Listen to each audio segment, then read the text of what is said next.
सुप्रभात। आशा करी समस्ते भलरे थिबे। तो आमे पूर्व क्लास रे जहाँ शिखिथिलु आज टिके बेसी शिखिबा। प्रथमे आमे स्टार्ट करिबा सुखासन रु। ता ना हेउची सुखासन।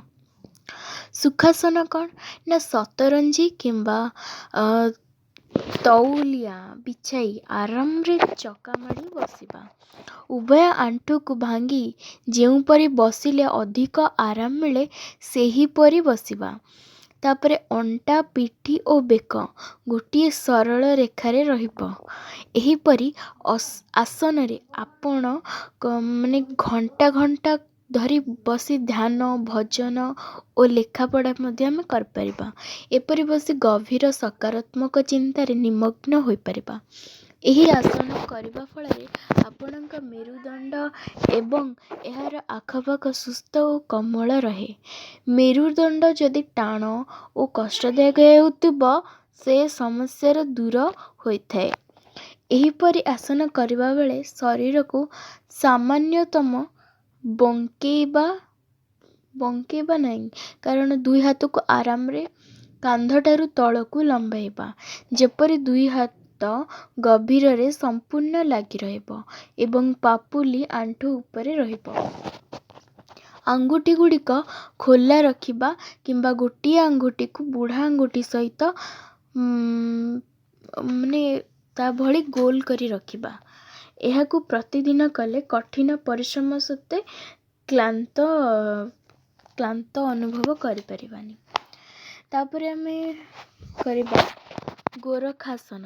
गोरखासन कौन ना जो कोणासन रे बसिबा प्रथमे। तापरे दुई हाथ रे पादमूल दुईटी को धरी गोईठी दुए को एकाठी ऊपर को टेकी धरिबा एवं पादर अग्रभाग को तले ठिया कराई रखिबा। पाद दुईटी शरीर सहित लागी रहबा एवं आंठू दुईटी तळु उठिबो नाही। अंटा पिठी और बेक सीधा गोटे सरल रेखारे रही सामना को चाहिबा। स्वप्न दोष एवं मूत्राशय दोष दूर मध्य होइथाए। तापरे हृदय रोग थिबा लोक किंबा ऋतुवती बा गर्भवती माने एही दुईटी आसन करिबा बारण करा जायछि। तापरे हमें पढ़िबा सिंहासन। सिंहासन कौन ना एही आसन देखिबाकू सिंहाकृति होइथबो। यार नाम सिंहासन दिया जायछि। प्रत्येक छात्र छात्री एही आसन करिबा उचित। यह शरीर पक्षे अत्यंत उपादेय एवं गुरुत्वपूर्ण अटे। तो सिंहासन करिबार प्रणाली कौन ना प्रथम पर्याय प्रथमे पद्मासन रे बसिबा।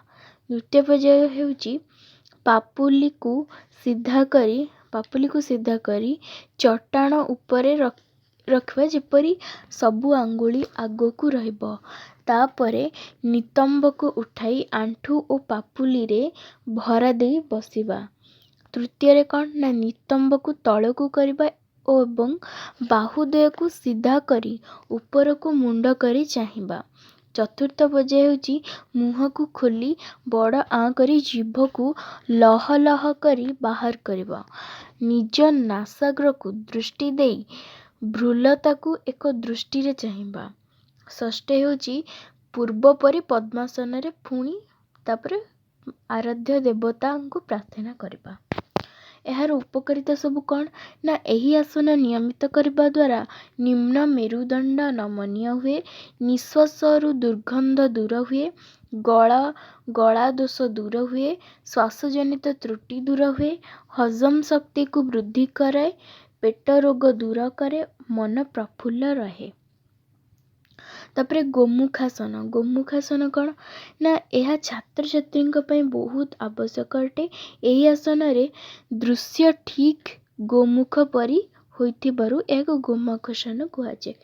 गोमुखासन करबा प्रणाली प्रथम पर्याय होची प्रथमे आंठू माड़ी बसिबा। द्वितीय होची डाहाण गोड़ को सामना पटु आनी बाम जंघ उपरे रखिबा एवं आंठू पाखरु पछ आड़ को बंका करिबा। तृतीय हेउची शरीर समस्त ओजन को बाम गोड़र गोईठी उपरे रखिबा। तापरे चतुर्थ पर्याय कौन ना बाम हाथर कहुणी ପାଖରୁ ଭାଙ୍ଗି ପିଠି ଆଡ଼କୁ ରଖିବା। ହାତ ପାପୁଲିର ଆଙ୍ଗୁଳିଗୁଡ଼ିକ ବେକ ଆଡ଼କୁ ଆଣିବା। ପଞ୍ଚମ ପ୍ରର୍ଯ୍ୟାୟ ହେଉଛି ଡାହାଣ ହାତ ଉପରକୁ ଟେକି କହୁଣୀ ପାଖରୁ ଭାଙ୍ଗି ବାମ ହାତ ଆଙ୍ଗୁଳିକୁ ଧରିବା। ଆଣ୍ଠୁ ଦ୍ୱାରା ମୁଣ୍ଡ ପର୍ଯ୍ୟନ୍ତ ଶରୀର ଅଂଶକୁ ସିଧା କରି ଭୂମି ପ୍ରତି ଲମ୍ବା ଭାବରେ ରହିବା। ଷଷ୍ଠ ପ୍ରର୍ଯ୍ୟାୟ କ'ଣ ନା ଶେଷରେ ସାବଧାନ ହୋଇ ବିଶ୍ରାମ ନେବା। ଏହାର ଉପକାରିତା କ'ଣ ନା ଏହି ଆସନ କରିବା ଦ୍ୱାରା ଶରୀର କ୍ଳାନ୍ତି ଦୂର ହୋଇଥାଏ, ମନର ସ୍ଥିରତା ବୃଦ୍ଧି ପାଇଥାଏ, ବଳା ଗଣ୍ଠି, କାନ୍ଧ ଅସ୍ଥି, କହୁଣୀ ଖଞ୍ଜାର ଚାଳନ ଶକ୍ତି ବୃଦ୍ଧି ପାଇବା ସହିତ ତତ୍ସଂକ୍ରାମିତ ମାଂସପେଶୀର ଚଳନ ଓ ସଂକୋଚନ ଶକ୍ତି ବୃଦ୍ଧି ହୋଇଥାଏ, ହଜମ ଶକ୍ତି ବୃଦ୍ଧି ପାଏ, କୋଷ୍ଠକାଠିନ୍ୟ ଦୂର ହୋଇଥାଏ ଆଉ ନିଷ୍କାସନ କ୍ରିୟା ସୁଚାରୁ ରୂପେ ପରିଚାଳିତ ହୋଇଥାଏ। ତାପରେ ଆମେ ଶିଖିବା କପୋତାସନ। କପୋତାସନ ଏହି ଆସନ ଦେଖିବାକୁ କପୋତ ପକ୍ଷୀ ଭଳି ହୋଇଥାଏ, ତେଣୁ ଏହି ଆସନର ନାମକରଣ କପୋତାସନ ରଖାଯାଇଛି। ଶରୀର ପାଇଁ ଏହା ଅତ୍ୟନ୍ତ ଆବଶ୍ୟକ ଅଟେ। ପ୍ରତ୍ୟେକ ଛାତ୍ରଛାତ୍ରୀ ଏହି ଆସନ କରିବା ଉଚିତ। ତାହେଲେ କେମିତି କରିବା ନା ପ୍ରଥମେ ଆଣ୍ଠୁ ମାଡ଼ି ମେରୁଦଣ୍ଡକୁ ସିଧା କରି ବସିବା। ପିଚାରେ ହାତ ଦେଇ ଅଣ୍ଟା ପଛକୁ ଭାଙ୍ଗିବା। ହାତ ଦ୍ୱୟକୁ ମୁଣ୍ଡ ଉପରେ ବୁଲାଇ ହାତ ପାପୁଲିକୁ ପାଦ ପାଖରେ ରଖିବା। ହାତ ଦ୍ୱାରା ଗୋଡ଼ ଆଙ୍ଗୁଳି କିମ୍ବା ଗୁଏଠିକୁ ଧରିବା। ଏହାପରେ ମୁଣ୍ଡ ଓ କହୁଣୀ ଚଟାଣରେ ରଖି ଯେପରି ପାଦକୁ ସ୍ପର୍ଶ କରିବ ସେହିପରି। ତାପରେ ହେଉଛି ମୁଣ୍ଡ ଓ କହୁଣୀ ଉଠାଇ ପ୍ରଥମ ଅବସ୍ଥାକୁ ଆସି ବିଶ୍ରାମ ନେବା। ତାହେଲେ ଏହାର ଉପକାରିତା ହେଉଛି କ'ଣ ନା ଏହି ଆସନକୁ ନିୟମିତ କଲେ ମେରୁଦଣ୍ଡ ଶକ୍ତିଶାଳୀ ହୁଏ, ହୃଦୟ ଫୁସ୍ଫୁସ୍ ସବଳ କରେ, ତାପରେ ହୃଦୟରେ ସତ୍ସିଂହର ବଳ ଜାଗ୍ରତ ହୁଏ, ଆଉ ମନ ସ୍ଥିର ରହେ, ଆଉ ଶିରା ପ୍ରଶିରା କାର୍ଯ୍ୟଶାଳୀ ହୁଏ, ମନ ପ୍ରଫୁଲ୍ଲ ରହେ। ତାପରେ ଏବେ ଆମେ ଜାଣିବା ମକର ଆସନ। ମକର ଆସନ କ'ଣ ନା ସତରଞ୍ଜିକୁ ସମାନ ଭାବେ ବିଛାଇ ପେଟ ମାଡ଼ି ଲମ୍ବ ଭାବେ ଶୋଇପଡ଼ିବା। ଦୁଇ ହାତକୁ କହୁଣୀ ଠାରୁ ଭାଙ୍ଗି ପରସ୍ପର ସହିତ ଛନ୍ଦି ତକିଆ କପାଳ ଉପରକୁ ମୁଣ୍ଡ ଚାରିପଟେ ଘୋରାଇ ରଖିବା। ଦୁଇ ଗୋଡ଼କୁ ପରସ୍ପରଠାରୁ କିଛି ବ୍ୟବଧାନରେ ତଳେ ପକାଇ ରଖିବା।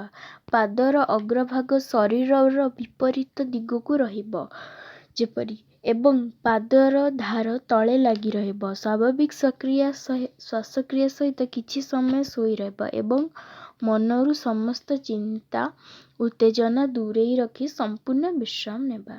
ପେଟ ମାଡ଼ି କରାଯାଉଥିବା ଆସନ ପରେ ଶରୀର ଏବଂ ଶରୀରରେ ମାଂସପେଶୀ ଯଥେଷ୍ଟ ବିଶ୍ରାମ ଚାହାନ୍ତି, ଏଣୁ ଏହି ଆସନ ଯୋଗୁଁ ଶରୀରର ସମସ୍ତ ଅଙ୍ଗକୁ ଆରାମ ମିଳିଥାଏ ଏବଂ ପରବର୍ତ୍ତୀ ଆସନ କରାଯାଏ।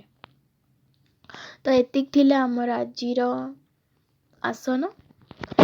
ଆଶା କରି ସମସ୍ତଙ୍କୁ ଭଲ ଲାଗିଥିବ।